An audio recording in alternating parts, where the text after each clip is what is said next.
The snow never stopped falling at Castle Black. It covered everything, the walls, the paths, the men, and made everything feel slower, colder, lonelier. Jon Snow stood near the edge of the wall, staring out into the white emptiness beyond.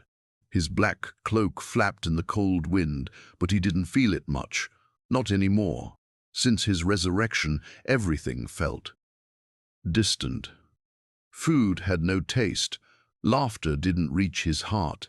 The faces of the men he once fought beside now looked at him differently, some with fear, some with doubt.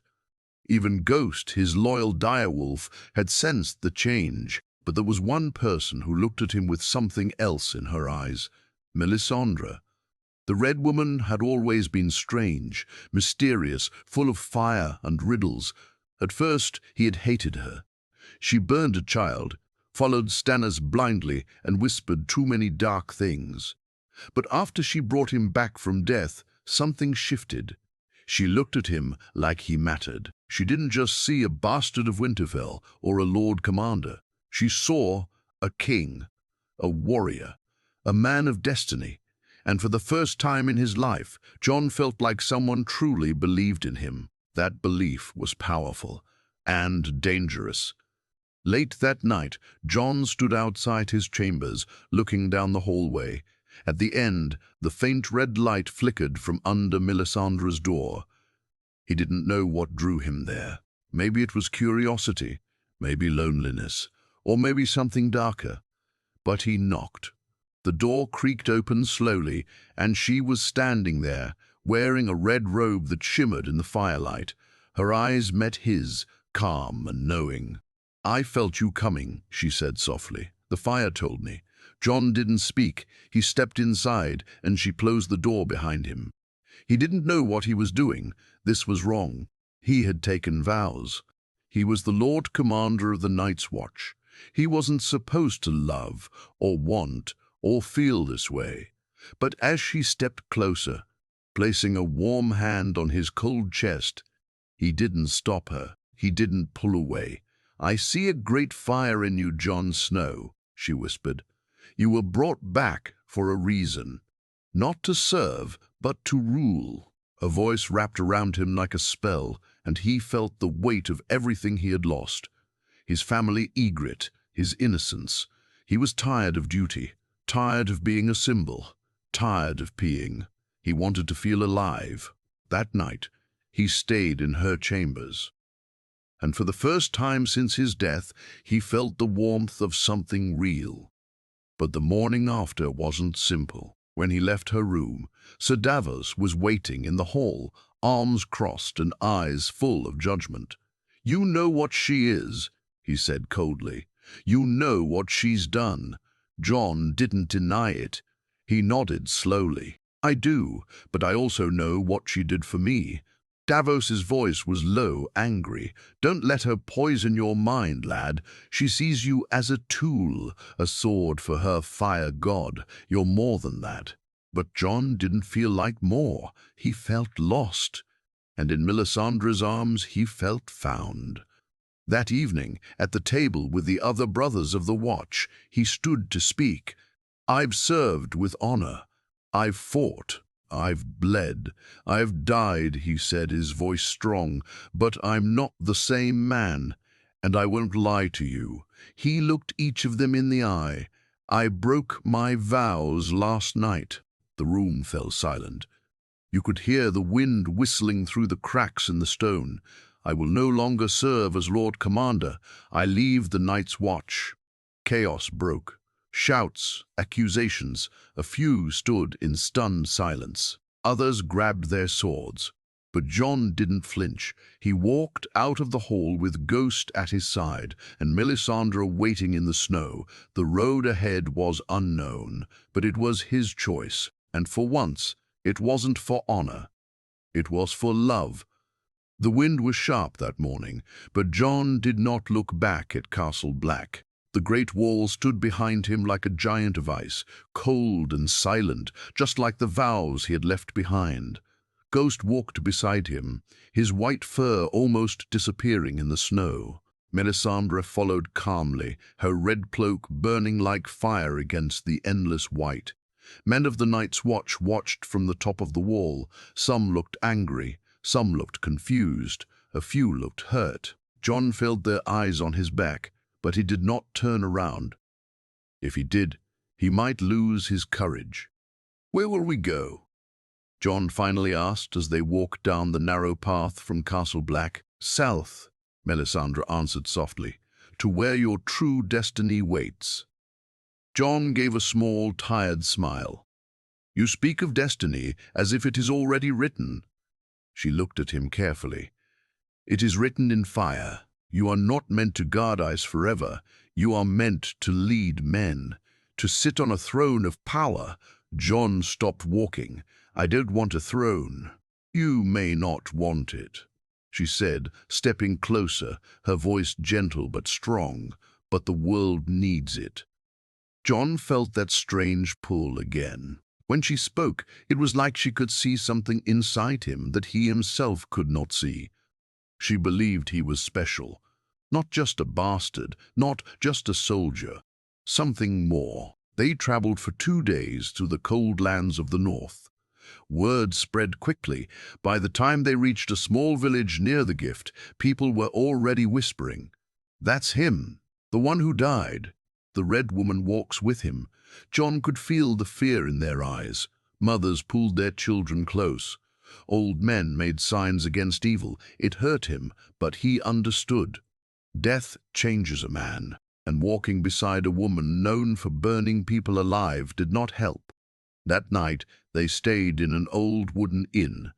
The fire inside was weak, but it was warmer than outside. Jon sat quietly, staring into the flames. Melisandre sat across from him, watching him more than the fire. "You doubt," she said calmly.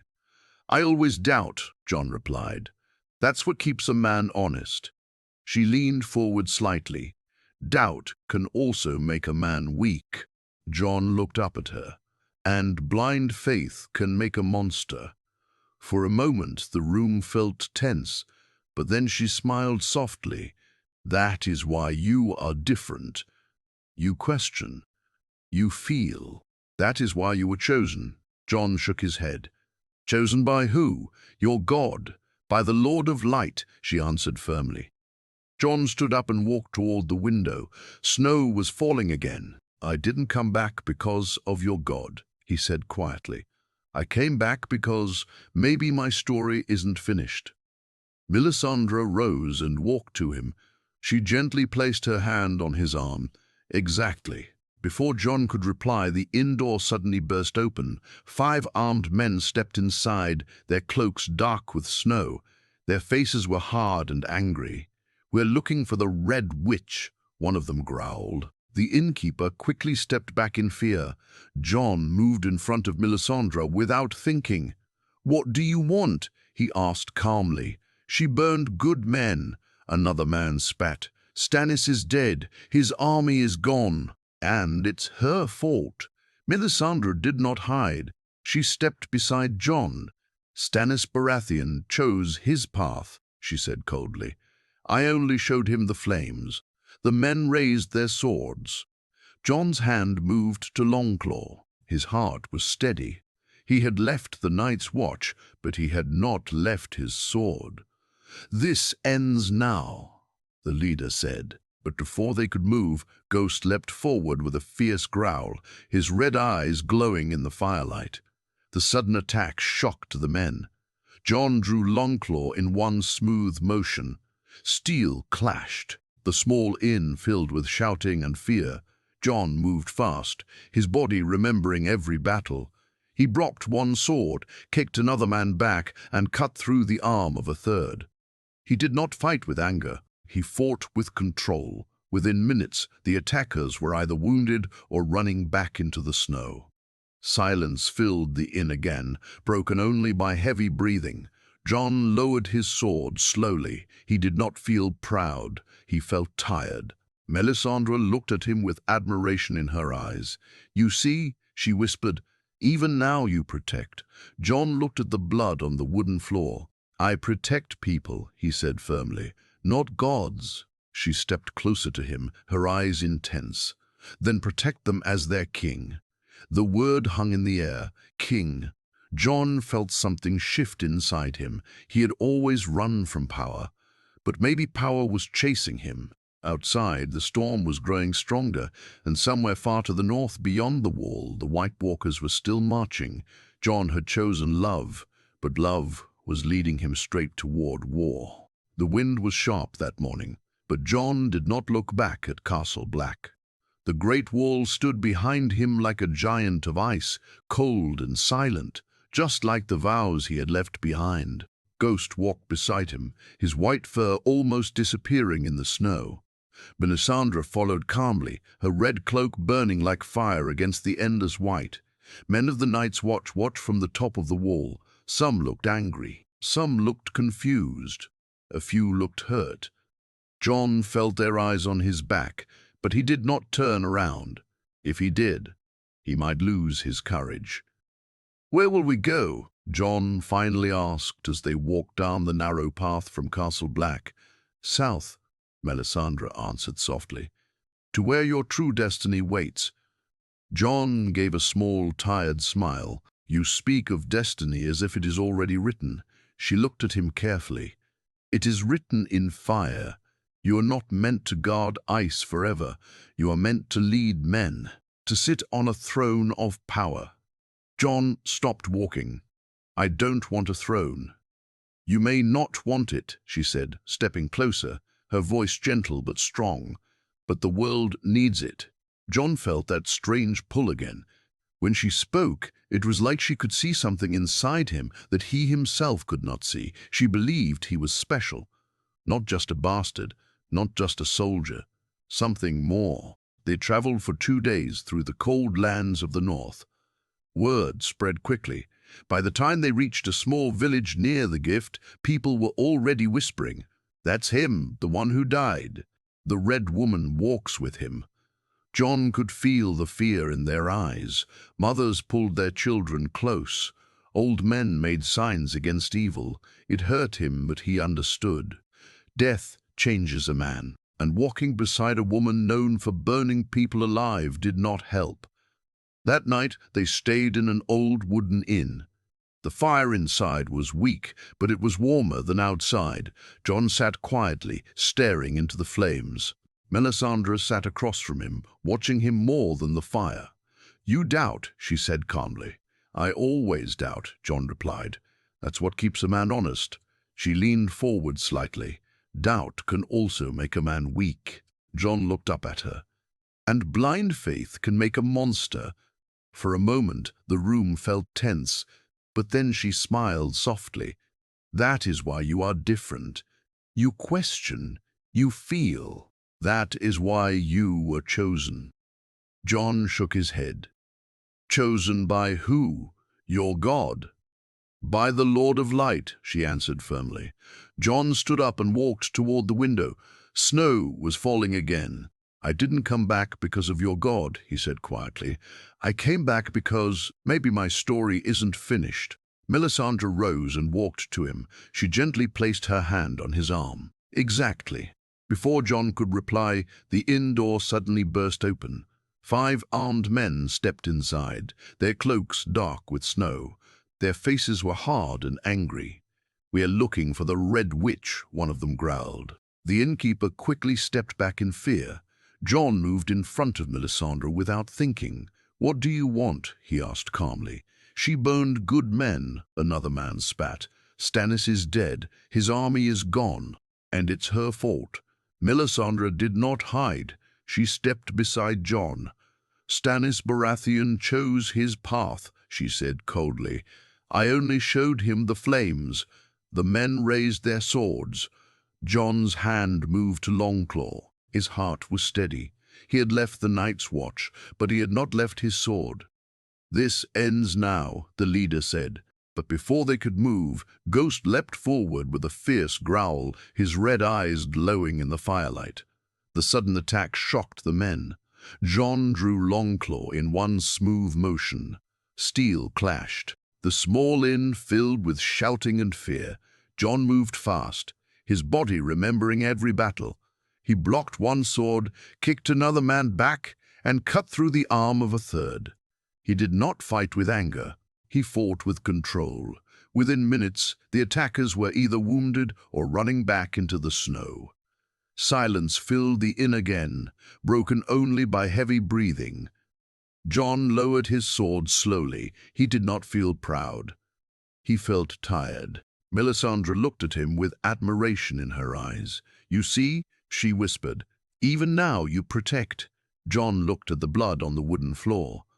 "I protect people," he said firmly, "not gods." She stepped closer to him, her eyes intense. "Then protect them as their king." The word hung in the air. King. Jon felt something shift inside him. He had always run from power, but maybe power was chasing him. Outside, the storm was growing stronger, and somewhere far to the north, beyond the wall, the White Walkers were still marching. Jon had chosen love, but love was leading him straight toward war. The storm outside lasted all night. The wind screamed like something alive, shaking the walls of the small inn. Jon did not sleep much. Every time he closed his eyes, he saw flashes, blue eyes in the dark, dead men walking, the wall covered in shadows. When morning came, the sky was gray and heavy. The 5 men who had attacked them were gone. Only blood and the snow remained. Jon stood outside, breathing in the cold air. Ghost stood beside him, alert. Melisandre stepped out moments later, her red robes untouched by fear or doubt.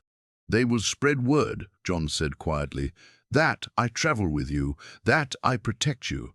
"Good," she answered. "Let them talk. Fear is powerful."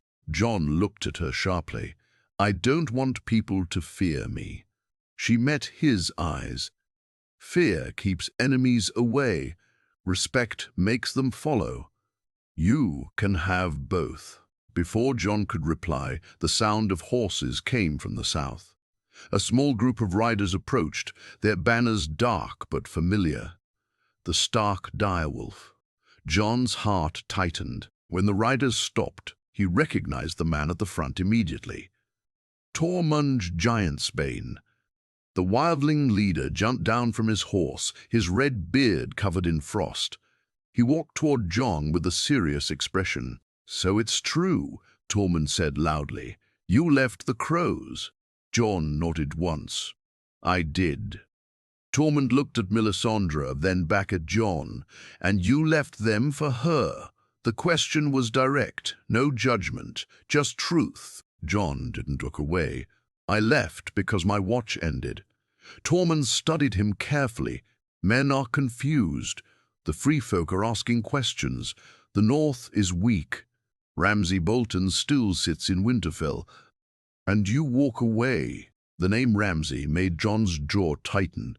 Winterfell, his home, his family. Melisandre stepped forward. "Ramsay Bolton will fall," she said calmly. "The flames have shown it." Tormund gave her a hard look. Flames didn't save Stannis. Jon raised a hand, stopping the tension before it grew. "Why are you here, Tormund?" The wildling leader crossed his arms. "Because the North needs a leader, not the Boltons, not Southern kings, someone who understands both sides." The Watch.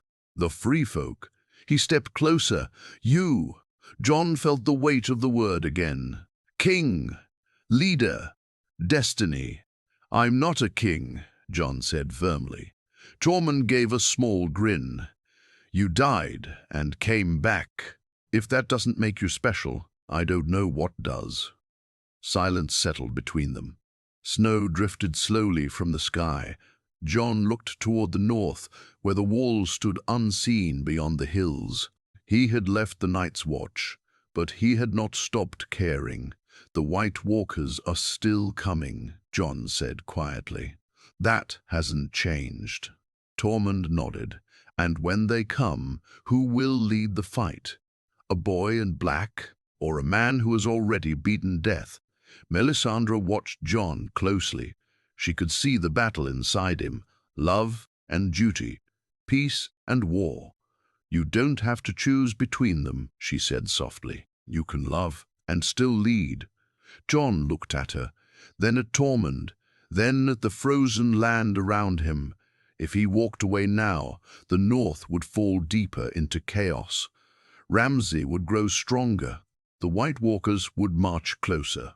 He had left the Watch to choose his own path. Maybe this was it.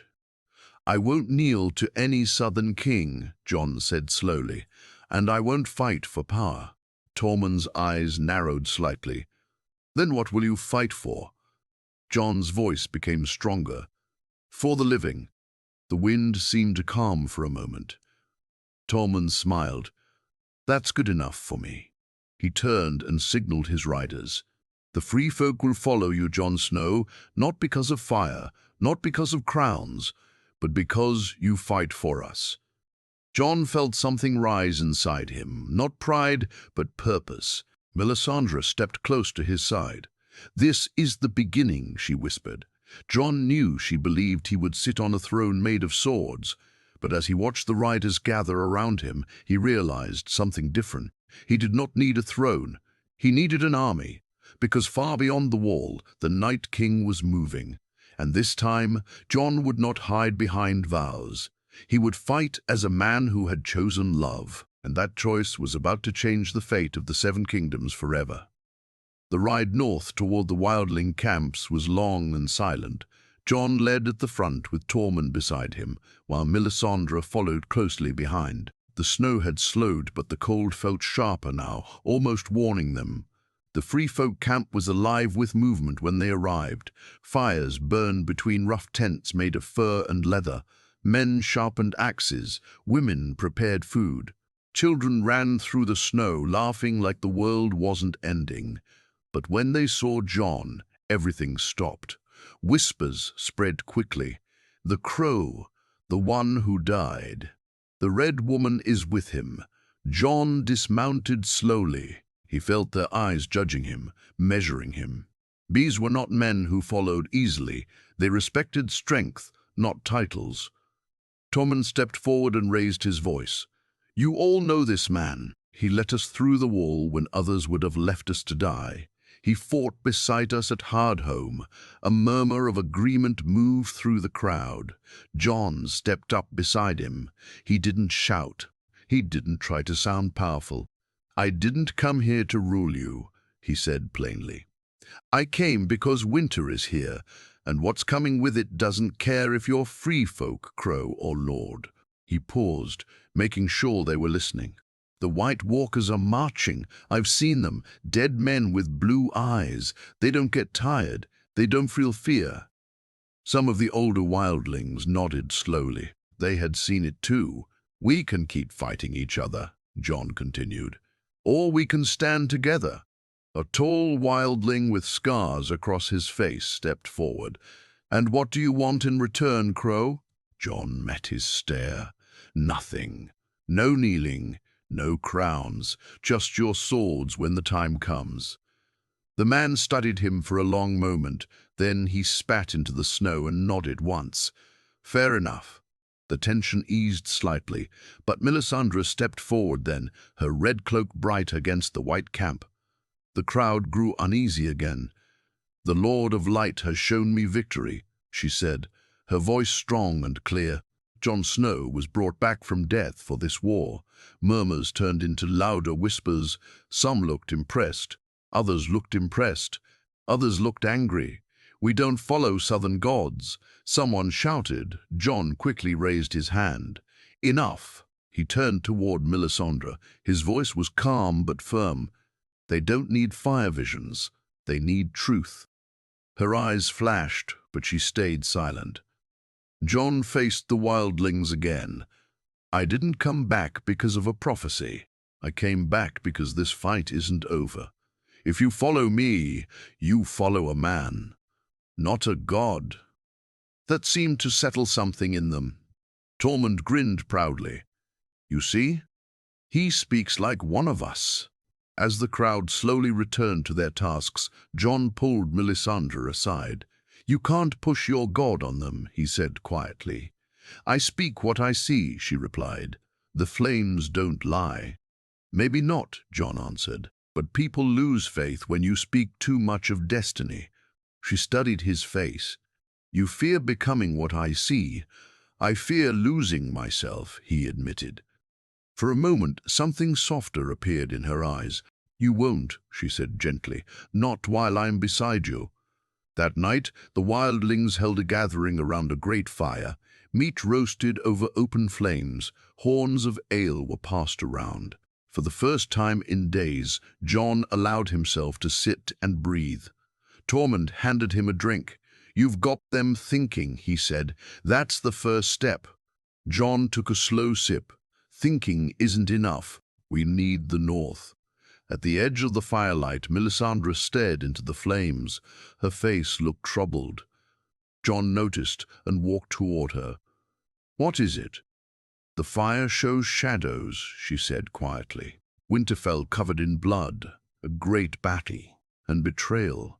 Jon felt his stomach tighten. Betrayal from who? The flames flickered wildly, but she shook her head. The vision is unclear. Suddenly, a horn echoed from the outer edge of the camp. Once, twice, 3 times.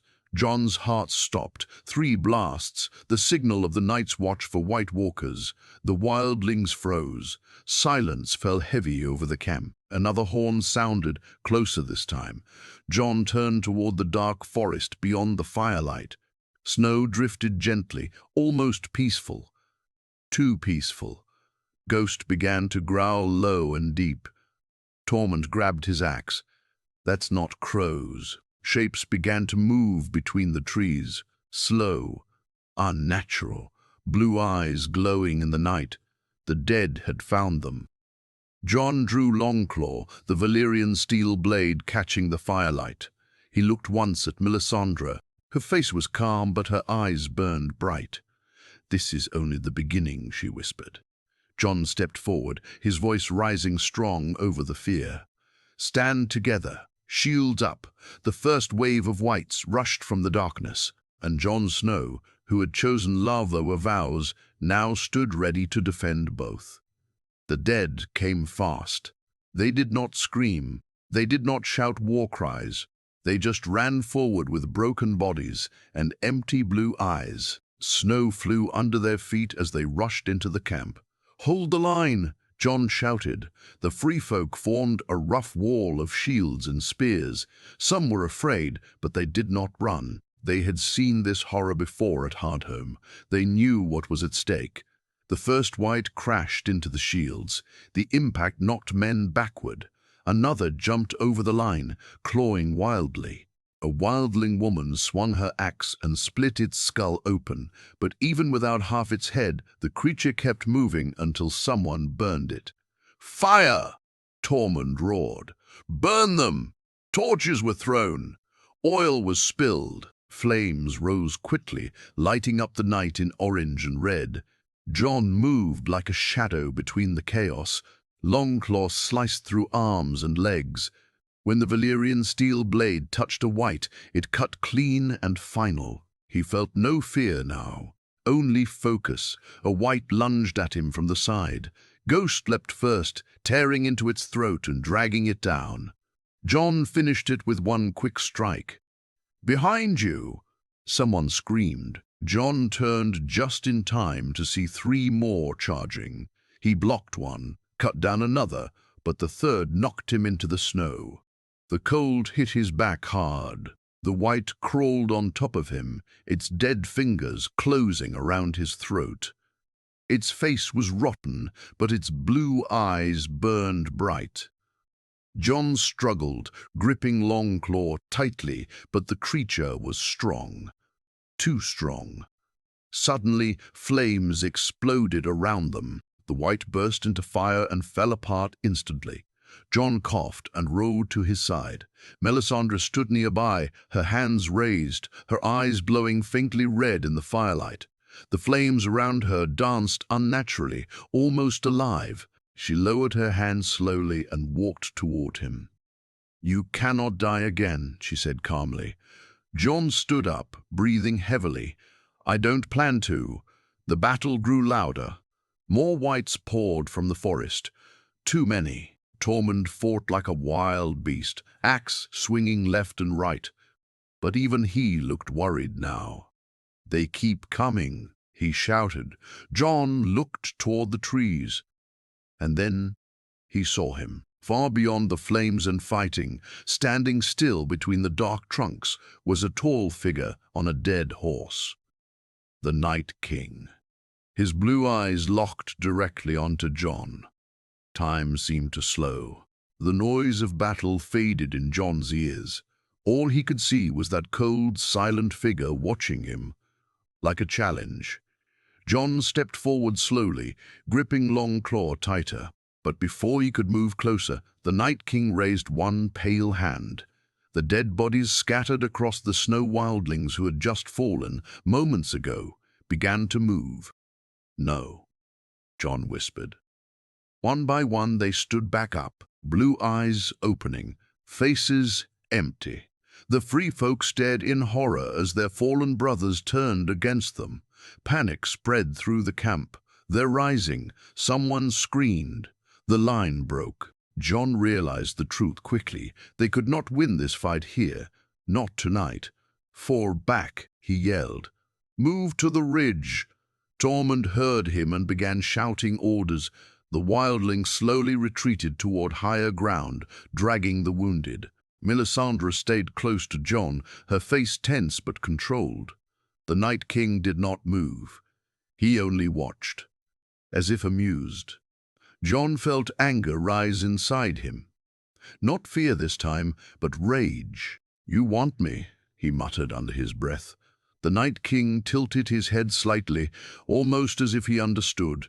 But then, without warning, the White Walkers behind him turned and slowly began to disappear back into the forest. The Whites followed. Within minutes the battlefield was silent again. Only burning bodies and heavy breathing remained. Jon stood frozen, staring at the dark trees. "They could have killed us all," Tormund said quietly, stepping beside him. Jon nodded slowly. "It wasn't an attack." Melisandre's voice came from behind him. It was a message. Jon turned slightly. "What kind of message?" Her eyes were serious. "He knows you left the wall. He knows you chose a different path." Jon's jaw tightened. "He thinks I'm weaker." "No," she said softly. "He thinks you are distracted." The thought hit him hard. Love. Choice. Duty. Had he made the wrong decision? He looked at the wounded around him, at the burned bodies, at the fear in the camp. Tormund placed a heavy hand on his shoulder. "We need stronger walls than tents. We need Winterfell. Winterfell. Home." Jon looked back toward the dark forest one last time. The Night King was gone, but the message was clear. This war was no longer about survival. It was personal. Jon Snow had chosen love over the Night's Watch, and now the Night King had chosen him. The camp did not sleep that night. The fires burned low, not for warmth, but for protection. Every shadow felt dangerous. Every shadow felt dangerous. Every sound from the forest made hands tighten around weapons. The free folk moved quietly, tending to the wounded, burning their dead before the Night King could claim them again. Jon stood alone on a small ridge overlooking the camp. The sky was dark, but no snow was falling now. It was too still. Melisandre approached slowly, her red cloak brushing over the snow like a trail of blood. "You're blaming yourself," she said softly. Jon didn't look at her. "If I had stayed at the wall, maybe he wouldn't have come here." "He would have come," she replied calmly. "The wall is not what it once was. Its magic is weakening." That made Jon turn. "Weakening? How?" She looked toward the north. "Death has been disturbed. You were brought back. The balance has shifted." Jon exhaled slowly. "So my second life makes things worse." "No," she said firmly. "Your second life is the reason there is still hope." Jon walked down from the ridge toward the dying firelight. Hope won't stop him. No, she agreed, but unity might. The word stayed in his mind. Unity. The free folk alone would not be enough. The North alone would not be enough. They needed every sword, every house.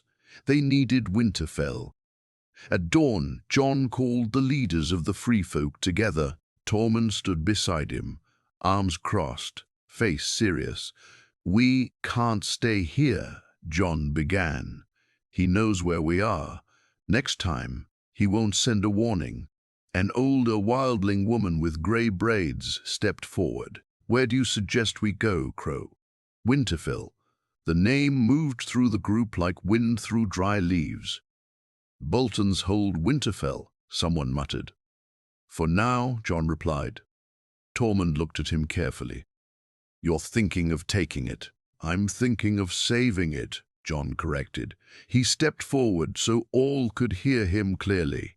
"Ramsay Bolton is cruel. He flays men alive. He rules through fear.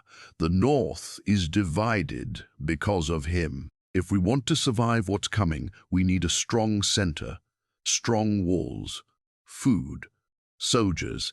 And you think they'll welcome wildlings inside their precious castle?" the scarred man asked. Jon paused. That was the hardest truth. "They won't," he admitted. "Not easily, but they will listen to me." "Why?" someone asked. Jon hesitated only a second. "Because I'm a Stark." The words felt heavy in the air. He had never claimed that name fully before.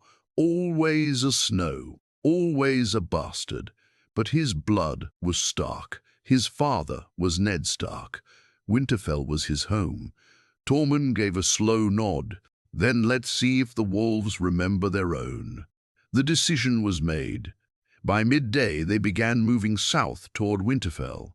The journey was tense. Scouts moved ahead. Every frozen tree looked like a threat, but the dead did not appear again. After 2 days, the grey towers of Winterfell finally rose on the horizon. Jon's heart tightened. Memories flooded back, running through the courtyard as a boy, Robb laughing beside him, Arya chasing cats, Bran climbing the walls. Home. But smoke rose from its chimneys now under Bolton rule. They stopped at a distance. Tormund studied the walls. "Strong." "Yes," Jon said quietly, "strong enough." Melisandre stepped closer to him. "The flames showed me a battle here, blood in the snow, but victory." "For who?" Jon asked. She looked at him directly. "For you," Jon asked. She looked at him directly. "For you." Before Jon could respond, riders appeared from Winterfell's gates. Bolton soldiers. They approached carefully, eyeing the large wildling force behind Jon. One of the riders removed his helmet. He was young, nervous. "State your business," he called out. Jon rode forward alone, Longclaw visible at his side. "I am Jon Snow," he said clearly, "son of Eddard Stark." The soldier shifted uneasily. "Winterfell belongs to House Bolton." "For now," Jon answered calmly. "Tell Ramsay Bolton that I've come to speak with him." The soldier hesitated. "And if he refuses?" Jon's eyes hardened slightly. "Then tell him I've come to take back my home." The rider swallowed and quickly turned his horse back toward the gates. Jon rode back to Tormund and Melisandre. Tormund grinned. That would get his attention. Melisandre's eyes, however, were serious. "Ramsay Bolton is not like the others. He is cruel, clever, and desperate men are dangerous." Jon looked at the tall walls of Winterfell one more time. "I know exactly what he is." He had seen what Ramsay did to Theon, to Sansa. His jaw tightened. This was no longer just about the White Walkers. This was about taking back the North, about protecting the living, and about proving that his choice to leave the Watch, to choose love, to choose his own path, had not been weakness. The gates of Winterfell slowly began to open, and inside those walls waited a monster wearing a lord's crown. The gates of Winterfell opened slowly, the heavy wood creaking like it was warning them to turn back. Snow blew across the courtyard inside, and Bolton soldiers lined the walls, bows ready but not yet drawn. Jon rode forward alone again. Tormund didn't like it. "If that bastard tries anything, he won't," Jon said quietly. "Not yet." Melisandre watched closely, her face unreadable. Jon entered the courtyard of his childhood home. Every stone felt familiar, but everything looked colder now. Bolton banners hung where Stark banners once flew. The direwolf had been replaced by the flayed man. Ramsay Bolton stepped out from the great hall doors, smiling like he was welcoming an old friend. He looked calm, too calm. "Well," Ramsay called out loudly, clapping slowly, "if it isn't the dead man." Jon stopped his horse a few steps away. He said nothing. Ramsay walked closer, hands behind his back. "I heard rumors that you were stabbed by your own men. I was disappointed when I heard you survived. Death suits you better." Jon's face remained still. "You're sitting in my family's home." Ramsay laughed softly. "Your family, let's be honest, Snow, you were never truly one of them." The words were meant to hurt. Years ago they would have. Not now. "I'm here to offer you a choice," Jon said evenly. "Oh?" Ramsay tilted his head. "This should be good. Leave Winterfell. Take your men. Go south. Live. Live. Dick your men. Go south. Live." For a second there was silence. Then Ramsay burst into laughter. "You ride to my gates with wildlings at your back and offer me mercy." Jon didn't move. "This war is bigger than you. The dead are coming." Ramsay's smile faded slightly. "Ah, yes, the famous ice demons. I've heard the stories. You expect me to abandon my castle because of bedtime tales?" Jon's voice hardened. "I've seen them. They will destroy everything." Ramsay stepped closer until they were only a few feet apart. His voice dropped. "Let them come. Winterfell has strong walls, food, men who obey. I don't need you, and I certainly don't need savages inside my gates." Jon's eyes darkened slightly. "Those savages are alive because I opened the wall, because I understood what was coming. And yet," Ramsay whispered with a cruel grin, "you abandoned your precious night's watch for a red witch." The mention of Melisandre made Ramsay glance toward the gates where she stood watching. "I hear she likes burning people," Ramsay continued. "Maybe she'll burn you too when she gets bored." Jon leaned forward slightly in his saddle. "This is your last chance." Ramsay stepped back, smiling again.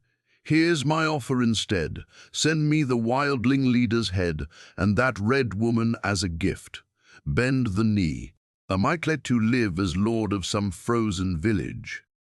The Bolton soldiers laughed. Jon felt anger rise in his chest, hot and sharp, but he kept his voice calm. "You mistake me for someone who kneels." Ramsay's eyes went cold. "Very well," he said softly. "Then I suppose we settle this the old way." He turned and walked back toward the great hall. "Oh, and Jon," Ramsay called over his shoulder, "bring all your friends. I do enjoy a good slaughter." The gate slammed shut behind Jon as he rode out of the courtyard. Tormund immediately rode up beside him. "Well?" Jon's jaw was tight. "He refuses." Tormund grinned grimly. "Good, I was hoping for that." Melisandre stepped closer, studying Jon's face. "You feel it now?" "Yes," Jon said quietly. "Not fear, not doubt, clarity." "He'll never unite the North," Jon continued. "He rules through cruelty. The other houses hate him." "Then call them," Tormund said. "Make them choose." Jon nodded slowly. That evening, messengers were sent to every northern house Mormont, Karstark, Glover, Hornwood. Some might refuse, some might ignore him, but some would remember the name Stark. As night fell, Jon stood once more under the Winterfell walls, staring up at them. Melisandre joined him. "The flames show battle soon," she said softly. "And loss." "Loss on which side?" Jon asked. She hesitated. "Both." Jon closed his eyes for a moment. War would cost lives. He knew that better than anyone. But this was more than revenge. This was survival. He opened his eyes and looked at the stark banner hanging above the walls. "I left the Night's Watch for love," he said quietly. "Now I fight for everything." Melisandre stepped closer to him, her voice almost a whisper. "And after the battle?" Jon's eyes remained fixed on Winterfell. "After the battle," he said, "we marched north. Because beyond these walls, beyond Bolton, cruelty, beyond crowns and thrones, the Night King was still waiting. And this time, Jon Snow would be ready." Dawn came with a red sky. It felt like the world itself was bleeding. Jon stood in the snow outside Winterfell, staring at the Bolton banners hanging from the walls. Behind him, the wildlings were readying their weapons. Shields were tightened. Axes were sharpened. Horses were restless. Messengers had returned through the night. House Mormont had answered first. Small in number, but fierce. Lyanna Mormont's message was clear. The North remembers. A few other houses had sent quiet support, not large armies, not grand speeches, but enough. It would have to be enough. Tormund walked beside Jon, cracking his neck. "We've fought worse odds." Jon nodded slightly. "Not against Ramsay inside strong walls." Melisandre approached, her red robes glowing in the morning light. Her face was serious. "The flames showed suffering," she said softly, "but also a broken banner." "Whose banner?" Tormund asked. She looked at Jon. "The flayed man." That was enough. Before Jon could respond, the gates of Winterfell creaked open once again. Ramsay Bolton rode out at the front of his forces, armored in black leather, his smile calm and cruel. Behind him stood ranks of Bolton soldiers, disciplined, organized, and between the two armies a single figure was dragged forward. Jon's heart nearly stopped. Rickon, his little brother, bound, weak, but alive. Gasp spread through Jon's men. Ramsay raised his voice so all could hear. "I believe this belongs to you, Snow." Rickon looked up weakly, fear in his young eyes. Jon felt the world narrow. The snow, the soldiers, everything faded except his brother. "Release him," Jon called out, his voice tight but steady. Ramsay tilted his head. "Oh, I will." He leaned down and cut Rickon's ropes. Rickon stumbled forward, confused. "Run to your brother," Ramsay said sweetly. Rickon began running across the snow toward Jon. Time slowed. Jon's heart pounded. "Run, Rickon," he shouted. The boy ran as fast as he could, and then a bowstring snapped. An arrow flew. It missed. Rickon kept running. Another arrow. Closer. Jon began moving forward on horseback, unable to stay still. "Almost there!" someone shouted. A third arrow cut through the air. It struck Rickon in the back. The boy fell face first into the snow. Silence. Jon froze. Everything inside him shattered. Ramsay lowered his bow slowly, smiling. Oops. The world exploded. Jon charged. He didn't wait for commands, didn't wait for strategy. He rode straight toward the Bolton army alone. "Jon!" Tormund shouted behind him, but Jon didn't hear. All he saw was his brother's body in the snow. Arrows rained toward him. One hit his horse. The animal fell, throwing Jon hard onto the frozen ground. He rolled, stood, and kept walking forward. Alone. The Bolton army advanced. Jon gripped Longclaw tightly. This was madness, suicide, but he didn't care. Then, just as the Bolton cavalry closed in, a roar thundered across the battlefield. From the side of the field, northern banners appeared. House Mormont, Hornwood, other Stark loyalists. They crashed into the Bolton flank like a storm. The battlefield erupted into chaos. Steel clashed, horses screamed, men fell. Jon was swallowed by the fight. He moved like a man with nothing left to lose. Longclaw cut through armor and flesh. His face was cold, focused, empty of fear. Tormund fought beside him, laughing wildly as he struck down Bolton's soldiers. But the Boltons were many and organized. Slowly, the wildlings began to be pushed back. Bodies piled in the snow. Jon found himself surrounded, crushed between shields and swords. Men fell around him. He dropped to one knee, gasping for air under the weight of bodies pressing in. This was how it would end, buried in snow and blood. Then, a horn sounded from behind Winterfell. The gates burst open. Knights rode out under a different banner, the sigil of House Stark, but not carried by Jon. At their head rode Sansa Stark. Beside her, armored soldiers from the Vale charged into the Bolton rear. Ramsay's smile disappeared. The Bolton lines broke. The battle turned. Jon rose from the pile of bodies, breath ragged, and saw Ramsay trying to flee toward Winterfell. Jon ran after him, through the chaos, through the blood, into the courtyard of his home. Ramsay turned, drawing his sword. Their eyes locked. No words were needed. Steel clashed hard. Ramsay was fast, skilled, desperate. But Jon fought with something deeper. Not rage, not revenge, justice. After a brutal exchange, Jon knocked Ramsay to the ground. He dropped his sword and beat him with his fists, over and over, until Tormund pulled him back. "It's done," Tormund said firmly. Ramsay Bolton was defeated. Winterfell was free. Hours later, as the Stark banner rose once more over the castle walls, Jon stood beside Sansa in the courtyard. Snow fell gently again. "You left the watch," Sansa said quietly. "Yes, and you chose your own path." Jon looked toward Melisandre, standing near the firelight. "Yes," he answered. Sansa followed his gaze. "Then make sure that path leads north." Jon nodded slowly. Winterfell was theirs again, but the true war was still waiting in the dark. And this time, Jon Snow would not fight as Lord Commander. He would fight as something greater, a man who chose love, a man who chose the living, and soon a king the North would have to believe in. The end. Or perhaps only the beginning.